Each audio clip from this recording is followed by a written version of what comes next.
misinformation and disinformation is taking over our society because everything people see, they believe it. So before leaving you, I want you to weigh in on this.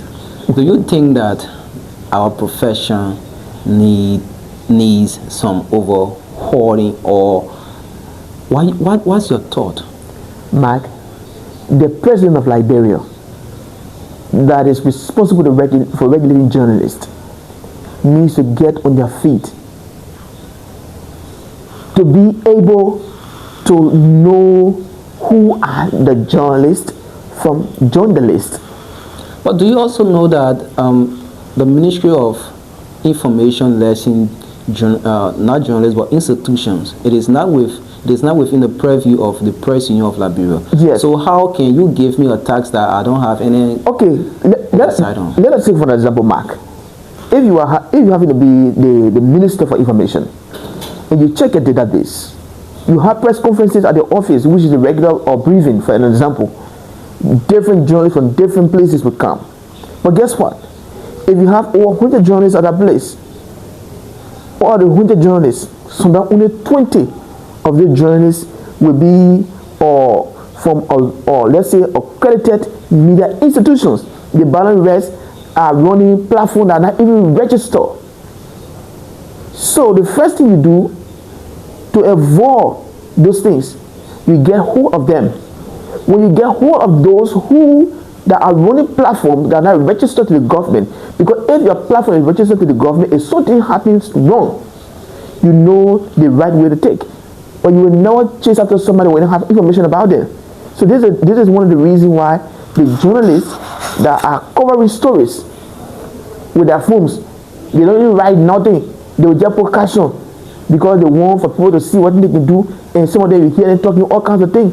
The guy with that story during the rainy season, the guy standing on the bridge with the water in my background, let's say, speaking any kind of English. People who study journalism should know how to cross that T. And you know what I mean, Mark. So in other words, you are calling for overhauling of the profession. Yes. Do you believe in the argument that journalists should register?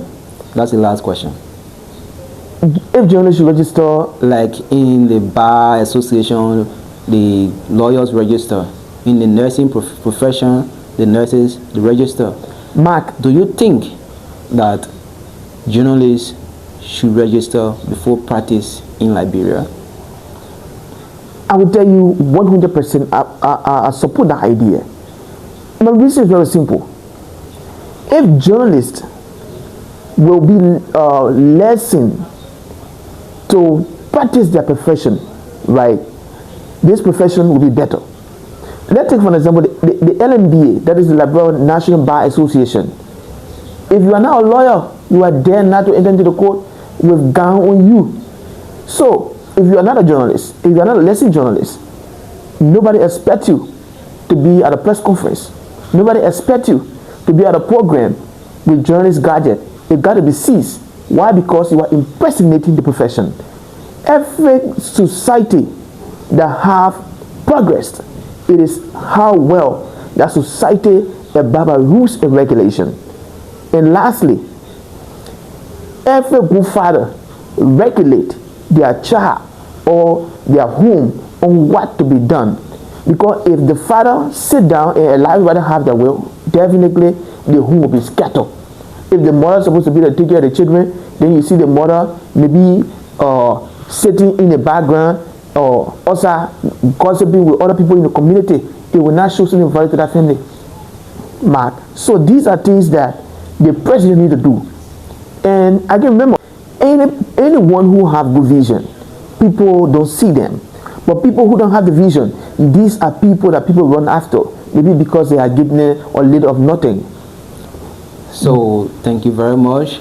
Isaiah wants to see regulated media in Liberia where politicians will not infiltrate, although Darrell's alone and other people have their pages. They are politicians and they are playing the role of journalists. So this is a fight that Isaiah has started. We are into it. Hope to get another interview with you another time. Thank you very much for following. Thank you, Mark.